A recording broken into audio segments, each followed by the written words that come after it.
Date sheet आ चुकी है, Bihar board की भी डेट शीट आ चुकी है, यूपी बोर्ड की भी डेट शीट आ चुकी है गाइस। और बच्चों के मन में सवाल है से क्या स्ट्रेटेजी अपनाएं, अभी ज्यादा समय हमारे पास नहीं है कि आपके पास सिर्फ जो दिन बचे हैं वो बचे हैं 50, लेकिन मैं आपको 50 दिन का नहीं, मैं आपको बताऊंगी सिर्फ 30 दिन का प्लान। 30 दिन का ऐसा मास्टर प्लान बनाना है जिसके जरिए आप कर सकते हैं अपने बोर्ड एग्जाम में टॉप। तो मैं आपको यही बोलूंगी कि भाई 30 दिन के अंदर भी आप बहुत अच्छे से पढ़ सकते हो।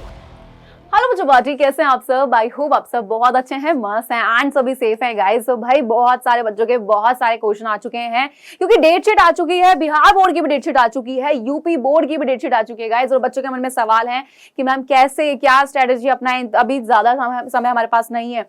दिसंबर के मुश्किल से 20 दिन है, जनवरी के हमारे पास मुश्किल से 30 दिन है और फरवरी में तो एग्जाम है। फरवरी को तो आप काउंट ही मत करना गलती से भी। और जब बच्चे काउंट कर रहे हैं ना बेटा, बहुत गलत कर रहे हो आप, क्योंकि आपके पास सिर्फ जो दिन बचे हैं वो बचे हैं 50, लेकिन मैं आपको 50 दिन का नहीं, मैं आपको बताऊंगी सिर्फ 30 दिन का प्लान, ताकि उस 20 दिन में रिवीजन भी तो करना है भैया, है ना।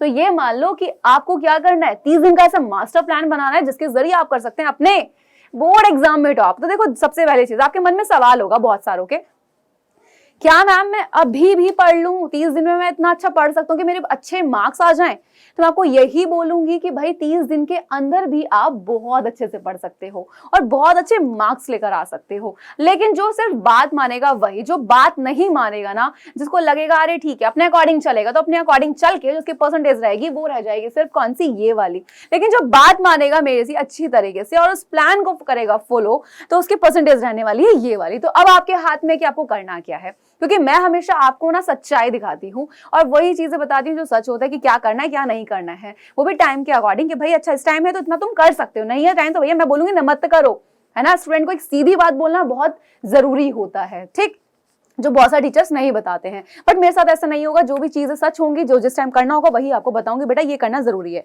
आपके मन में बहुत सारे सवाल है, एग्जाम टफ तो नहीं आ रहा है भाई, कैसे पढ़ेंगे एग्जाम में, क्या हम अभी भी पढ़ सकते हैं? तो देखो 30 दिन का ऐसा मास्टर प्लान जिसको फॉलो करके आप कर सकते हैं अपने बोर्ड एग्जाम में टॉप।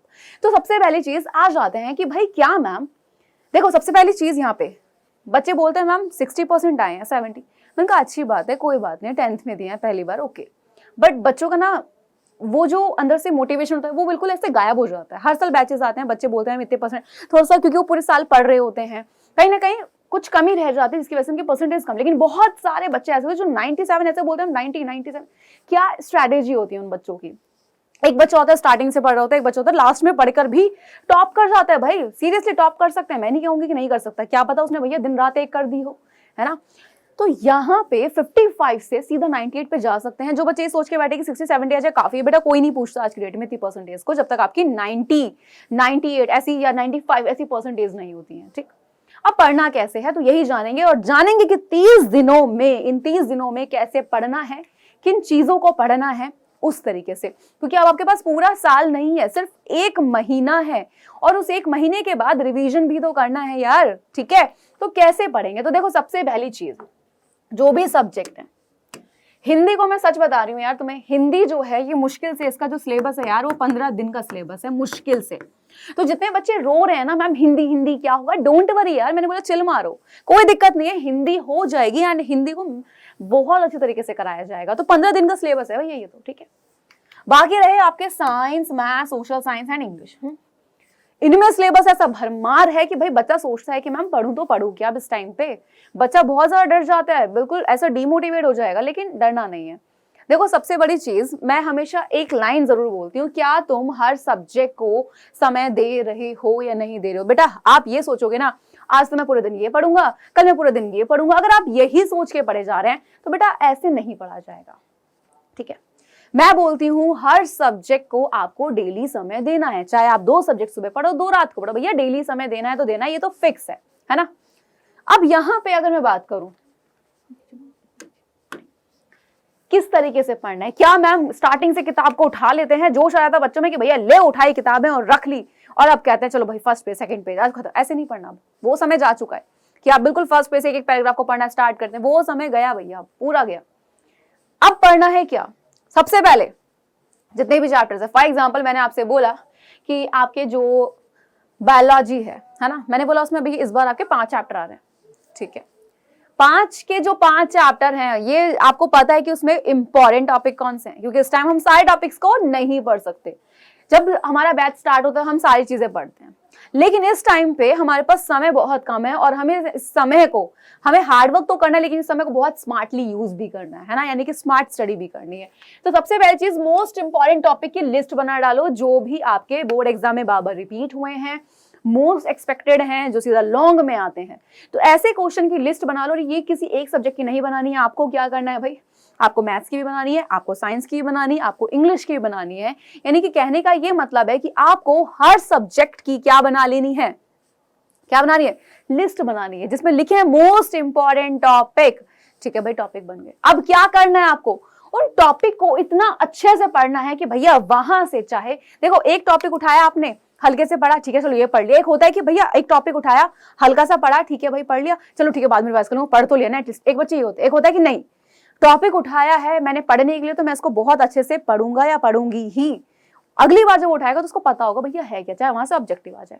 तो टॉपिक को कैसे पढ़ना है, टॉपिक को ऐसे पढ़ना है कि अगली बार जब पढ़ो तो वहां से कोई क्वेश्चन पूछे तो मैं आता हूं। पहली बारी में एक टॉपिक को ऐसा पढ़ डालो कि दोबारा उसको पढ़ने का अगर टाइम नहीं मिला तो तुम क्या करोगे, भैया पूछ भी लिया उस बच्चे ने, किसी ने यहाँ पे टीचर से क्वेश्चन, तो आप करके आ जाओगे, छोड़ कर नहीं आओगे, है ना। मोस्ट इंपॉर्टेंट टॉपिक की लिस्ट बनाए।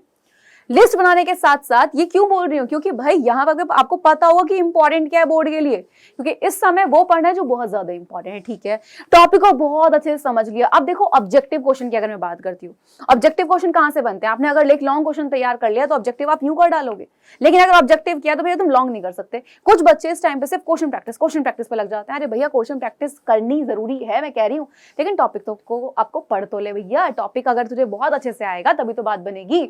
अब यहाँ पे जिन बच्चों को ना याद नहीं होता, बच्चे बोलते हैं मैम समझ नहीं आया, मैम याद नहीं होता है हमें, मैं बोलती हूँ बेटा तुम लिख के क्यों नहीं प्रैक्टिस करते हो। मैं जब पढ़ती थी, लिटरली अपना बताती हूँ कि जब मैं पढ़ाई करती मैं लिख लिख कर प्रैक्टिस करती थी, और लिखने से होता क्या था कि मुझे टॉपिक बहुत अच्छे से याद हो जाता था, प्लस मुझे लिखना आता था, प्लस मेरी स्पीड बढ़ जाती थी, प्लस मुझे बोर्ड के लिए हेल्प मिलती थी कि भैया इतने समय के अंदर मैं अपने पेपर को कंप्लीट कर लूंगी। लिस्ट बना डाली, टॉपिक को अच्छे से पढ़ लिया, और उसको टॉपिक को समझने के लिए लिख लिख कर आप प्रैक्टिस कर रहे हो। यहाँ पे ये चीज हुई है, जब तक पेन पेपर आपके हाथ में नहीं होगा, कॉपी पेन हाथ में नहीं होगी, जब तक लिख कर नहीं देखोगे तब तक चीजें यहाँ नहीं आएंगी। यहां से एक बार जाएंगी अगर बिना कॉपी पेन के किया, और फिर यहां से निकल जाएंगी। कॉपी पेन के साथ करोगे, लिख कर प्रैक्टिस करोगे तो वो यहीं पर रहेंगी जब तक एग्जाम नहीं होता है। एग्जाम का जिंदगी भर याद रहेंगे अगर बहुत अच्छे से पढ़ा है तो। ठीक है, ठीक है भाई। पूरी बुक के हम लोगों ने 30 दिन के अंदर क्या कर लिया, पूरे के पूरे अच्छे तरीके से हमने कंप्लीट करे टॉपिक, बहुत अच्छे से पढ़ के। उसी बीच में हम लोगों ने क्या करा, जब लिस्ट बनाई तो हमने कहीं ना कहीं वो लिस्ट में आप क्या करेंगे, वहां लिखेंगे कि भैया प्रीवियस ईयर में कौन कौन से क्वेश्चन है जो मोस्ट रिपीटेड है, पिछले 10 सालों में कौन सा टॉपिक है जो भाई 10 बार आया है या 8 बार आया है, उसको सबसे पहले करना है। ठीक है, तो जब भी आप मोस्ट इंपॉर्टेंट टॉपिक लिस्ट बनाएंगे तो पिछले 10 सालों के प्रीवियस क्वेश्चन पेपर देखेंगे और उसमें देखेंगे कौन सा क्वेश्चन बहुत बार रिपीट पर है, और सबसे पहले ग्रीन पेन से निशान उसी पे लगाने के सबसे पहले भैया यही करना है।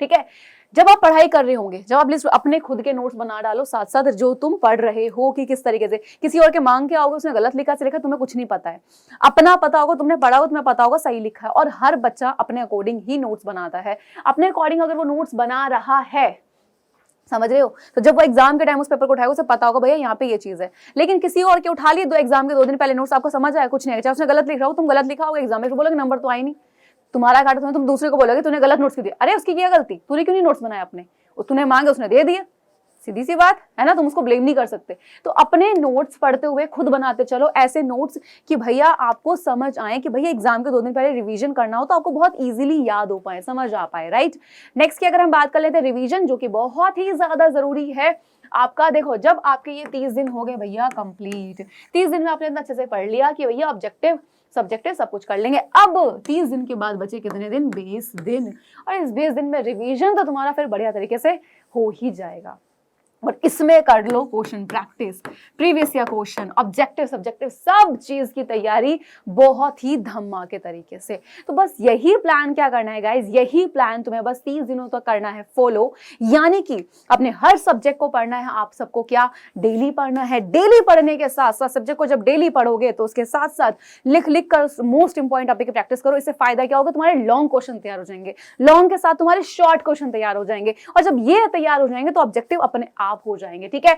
और याद रखना बेटा, इस समय देना बहुत ज्यादा जरूरी है। स्कूल में अगर पढ़ाई हो रही है, आपके प्रैक्टिकल है, प्री बोर्ड है, बिल्कुल जाइए देने, में सीधा बोलूंगी। लेकिन अगर आपके स्कूल में पढ़ाई नहीं हो रही है, ठीक है, और आप सब भी क्या करेंगे, स्कूल जा रहे हैं, तो भैया वो समय बर्बाद है वहां पे। कितना कह लो पढ़ाई पढ़ लोगे लेकिन नहीं पढ़ पाओगे, तो बेटर है कि घर पे रह के पढ़ाई करो। 2 महीने के लिए हर चीज से संन्यास ले लो, अपने कमरे में बंद हो जाओ जब तक बोर्ड एग्जाम नहीं होते हैं। क्योंकि जब बोर्ड एग्जाम का रिजल्ट आएगा और तुम चमक के बाहर आओगे, भैया 80% वाह वाह सब देखेंगे, तब वो खुशी अलग होगी। तो बेटर है कि अभी बंद कमरे में ना बंद हो जाओ, अच्छे से पढ़ाई करो, लेकिन खाना पीना नहीं छोड़ना है। काफी बच्चे खाना पीना छोड़ देते हैं यार, खाना पीना नहीं छोड़ना, एक्टिव रहना है, क्योंकि एनर्जी चाहिए, बॉडी को एनर्जी की जरूरत है इस टाइम पे। तो खाना पीना टाइम से खाओ, बस थोड़ा लोगों से डिस्टेंस बना लो, फालतू फंक्शन वगैरह में जाने की जरूरत नहीं है, टाइम को बर्बाद करने की जरूरत नहीं है, अपनी पढ़ाई पर ध्यान दो। जिस दिन तुम्हारा बोर्ड एग्जाम खत्म हो जाए उसके अगले दिन तुम घूमने निकल जाओ, ठीक है। चलो इतना कर लेना, एंड बच्चा टेंशन की जरूरत नहीं है। इसके अलावा तब भी आपको कोई दिक्कत आ रही है तो क्लास के इस वीडियो के बाद मुझे कमेंट करो किस बात पे दिक्कत आ रही है, मैं उन क्वेश्चन के सॉल्यूशन के साथ आपको मिलूंगी, ठीक है, आपसे नेक्स्ट वाली एक वीडियो में। तब तक के लिए guys bye bye and take care, I love you all my बच्चा पार्टी।